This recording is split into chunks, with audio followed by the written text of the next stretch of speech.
por que será que o Bitcoin é tão comparado ao ouro? Sendo chamado, inclusive, como ouro digital ou ouro 2.0. Será que realmente ele pode substituir o ouro? Vamos ver isso e muito mais no vídeo de hoje.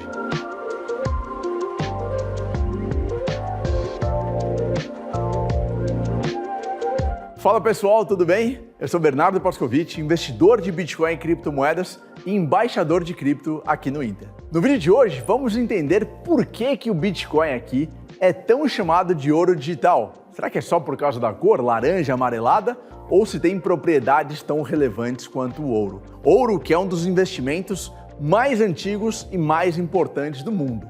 Será que o Bitcoin está chegando perto do ouro? Fica comigo nesse vídeo. Quando falamos de ouro, pensamos então em um ativo raro e precioso, muito valioso, que as pessoas guardam para preservar valor ao longo do tempo.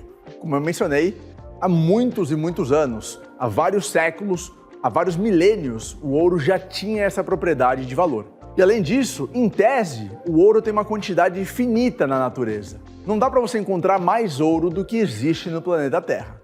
Em tese. Daqui a pouco você vai entender por quê. Por sua vez, o Bitcoin tem muitas características que lembram o ouro, que fazem a gente criar essa comparação realmente, sendo chamado de ouro digital. Quer ver? Dá só uma olhada. Assim como o ouro, o Bitcoin também é limitado em quantidade, 21 milhões de unidades de Bitcoin. E ambos são buscados como uma proteção contra a inflação e contra a perda de valor do dinheiro, algo muito recorrente no mundo. Uma das razões para essa comparação é que o Bitcoin, assim como o ouro que eu mencionei, é visto como uma reserva de valor. Quando a gente tem o dinheiro tradicional, também chamado de dinheiro fiduciário ou moeda fiduciária, como é o caso do real ou do dólar, esse dinheiro é controlado por governos e por bancos centrais, que podem imprimir mais dinheiro a seu bel prazer, a qualquer momento, de forma quase ilimitada, o que causa inflação e diminui o valor da moeda, diminui o seu poder de compra. Ou seja, praticamente nada limita a capacidade de um governo ou de um estado de imprimir mais dinheiro, especialmente após o padrão ouro ter sido abandonado pelos bancos centrais. Isso foi lá em 1971, quando o padrão ouro foi abandonado. Nesse ano, o presidente, ou então presidente dos Estados Unidos, o Richard Nixon, anunciou a suspensão da conversibilidade do dólar em ouro, porque até então tinha um acordo internacional que seguia o acordo de Bretton Woods de 1944, que permitia que os países trocassem suas reservas de dólares por ouro junto aos Estados Unidos. Então, basicamente era assim: um país somente podia emitir moeda se tivesse reservas em ouro no seu país, ouro físico. Mas com o fim do padrão ouro, os bancos centrais ficaram livres para emitir moeda sem a necessidade de qualquer lastro. Em outras palavras, eles basicamente podiam emitir moeda quando quisessem. E isso continua até hoje, dando início ao que a gente tem atualmente, o sistema monetário das moedas fiduciárias. Então, quando alguém te falar moeda fiduciária, é só você pensar em dólar, em real, em euro, as moedas dos países, as moedas dos estados. Mas onde que o Bitcoin entra em tudo isso, Bernardo? Bom, o Bitcoin, semelhante ao ouro e diferente das moedas fiduciárias, tem uma quantidade máxima de 21 milhões de unidades. E essa limitação é o que faz com que muita gente compare o Bitcoin ao ouro, como dois ativos que preservam o valor no tempo, preservam o seu dinheiro ao longo dos anos. Nada pode fazer com que mais de 21 milhões de Bitcoins sejam emitidos. Mas a gente vai ver isso mais pra frente. Bom, Bernardo, entendi então que o Bitcoin e o ouro possuem essas propriedades de reserva de valor, de limitação. Mas o que é essa tal de reserva de valor? Ser uma reserva de valor significa que o ouro mantém o seu poder de compra ao longo do tempo, servindo como ativo estável e confiável contra desvalorização. Tá bom, Bernardo, não entendi nada. Bom, vamos com calma. Desde a antiguidade, o ouro é usado como reserva de valor porque ele é durável, porque ele é escasso e porque ele é aceito praticamente no mundo inteiro. Diferente das moedas fiduciárias, que podem ser inflacionadas pela emissão descontrolada dos governos, o ouro preserva valor, porque, vamos lá, se a gente tem uma quantidade limitada de ouro na natureza, e se a gente não consegue encontrar novas jazidas de ouro na natureza, o que tem de oferta tem. Então, a oferta do ouro é estável. Se a oferta é estável, aquilo que vale, ou o valor do ouro, também é estável. Esse valor do ouro não vai subir ou descer de forma drástica. Claro que tem as valorizações e desvalorizações nas bolsas, mas o ouro consegue manter o seu valor porque a sua oferta é estável. E aí, como o ouro é limitado e não depende de nenhuma instituição, ele resiste melhor às pressões econômicas e políticas, permitindo que funcione como um porto seguro em períodos de instabilidade econômica, em períodos de crise, em períodos de guerra e, no longo prazo, protegendo o seu patrimônio. Agora, você deve ter ouvido aí uma palavra que eu já mencionei anteriormente, né? O ouro não depende de nenhuma instituição, de nenhum governo. Não é exatamente o que acontece com o Bitcoin? O Bitcoin tampouco depende de governos, de instituições, de estados. Daí, mais uma semelhança entre ouro e Bitcoin.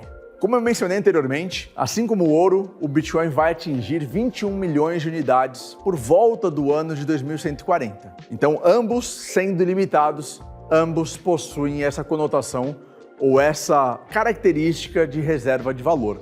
E essa escassez é um dos fatores que conferem valor ao Bitcoin e fazem com que ele seja buscado como uma alternativa ao dinheiro tradicional, como uma alternativa às moedas fiduciárias, à inflação e à desvalorização crescente das moedas estatais. Por conta de tudo isso que eu mencionei, por conta de todas as características do ouro e do Bitcoin, ambos são vistos como proteção contra a inflação. Em tempos de crise, em tempos de guerra, em tempos de desvalorização das moedas, as pessoas buscam ativos que possam manter o seu poder de compra. O ouro sendo o exemplo clássico desse cenário e o Bitcoin ganhando destaque e criando cada vez mais adotantes que buscam proteção contra a desvalorização do dinheiro e contra as crises financeiras globais.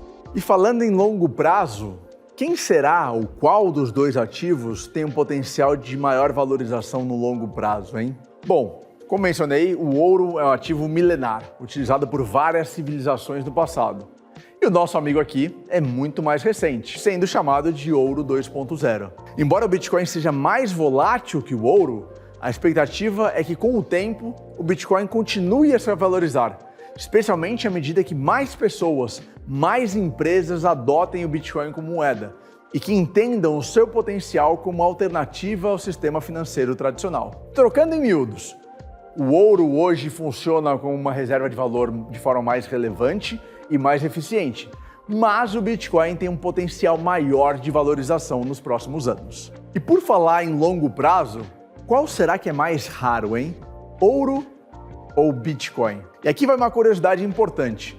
Estima-se que 20% de todos os Bitcoins já minerados já tenham sido perdidos para sempre.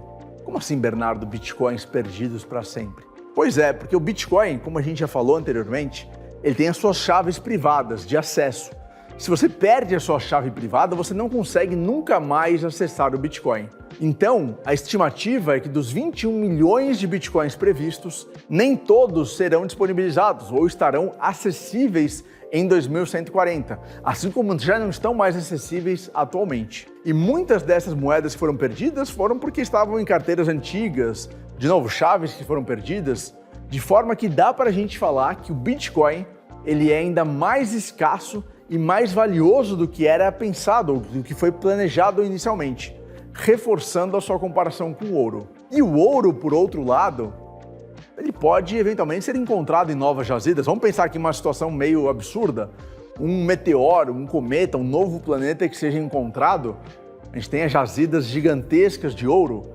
Nesse caso, a oferta do ouro iria aumentar, algo difícil, mas não é impossível que a oferta do ouro aumente. Já do Bitcoin, é impossível, nada pode fazer com que a oferta aumente. Dá para a gente dizer, portanto, que o Bitcoin é sim mais raro e mais escasso do que o ouro, e vai continuar sendo, e se tornará cada vez mais escasso e cada vez mais raro.